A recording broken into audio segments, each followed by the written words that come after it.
Bernard Riault, Les Noces en Bretagne, édition Ouest France, parution mai 2017. Un ouvrage sur les noces, les pratiques, croyances, rites autour des mariages en Bretagne depuis le XVIIIe siècle.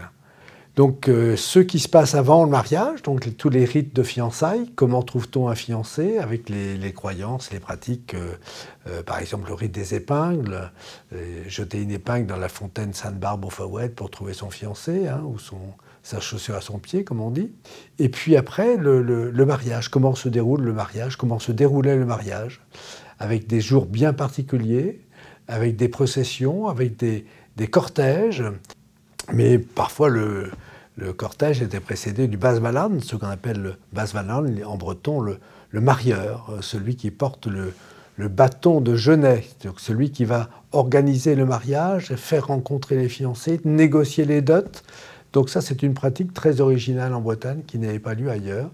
Donc un autre rite intéressant qu'on va retrouver dans toute la Bretagne, c'est le rite de la quenouille de la jeune fille, notamment à Quintin dans les Côtes-d'Armor, les jeunes tisserandes qui offraient leur quenouille à la Vierge avant le mariage. Mais c'est un rite qu'effectivement on retrouve un peu partout dans toute la Bretagne. Le repas de noces également, qui est une particularité bretonne, puisqu'on a jusqu'à 2000 personnes hein, pour des repas de noces, avec des centaines de mariés, des mariages collectifs qui ont lieu, là encore, dans toute la Bretagne. Je pense notamment à un mariage à Pluvigné au début du XXe siècle, où on avait 400 mariés, et plus tous les invités. Donc c'était toute la commune, des milliers de personnes qui mangeaient ensemble dans un champ. Celui s'inscrit dans une continuité, puisque j'avais travaillé sur les rituels de mort, et puis également sur les rituels de vie. Et il me semblait important de compléter l'ensemble de ce travail ethnologique avec les rites liés au mariage.